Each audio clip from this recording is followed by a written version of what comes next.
সকলোকে নমস্কাৰ মোৰ বন্ধু বান্ধৱীসকল।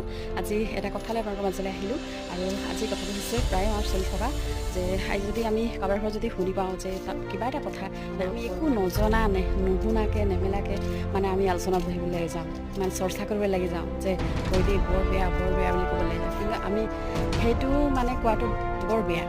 সেইটো আমি 1 মিনিটতে সকলো কথা পাহৰি যাওঁ যে আমাক পবিত্ৰ বাইবেলে আমাক কি কৈছে যে তুমি পৰৰ বিচাৰ নকৰিবা, তেহে তোমাৰ বিচাৰ কৰিবা। প্ৰিয় মোৰ বন্ধু বান্ধৱীসকল, আমি নিজকে নিজে চিন্তা কৰা, আনক কোৱাৰ আগত আমি নিজে চিন্তা কৰিব লাগিব যে আমাৰ স্বভাৱ চৰিত্ৰ কি আছে, আমি নিজে কেনেদৰে পৰিচালনা হৈছোঁ, আৰু সেইটো চিন্তা আগতে কৰিব লাগিব। আৰু সেইবোৰ কথা সকলো চিন্তা নকৰি সদায় আমি আনৰ চৰ্চা কৰিব লাগিব, পৰৰ চৰ্চা কৰিব লাগিব। কাৰণ বাইবেলত কৈছে যে তোমালোকে যি ৰূপে আনৰ বিচাৰ কৰা সেই ৰূপে তোমালোক বিচাৰ কৰা। প্ৰিয় বন্ধু বান্ধৱীসকল, আৰু আমি যাতে সদায় আনৰ বিচাৰ নকৰি আমি নিজে কেনেদৰে চলিছোঁ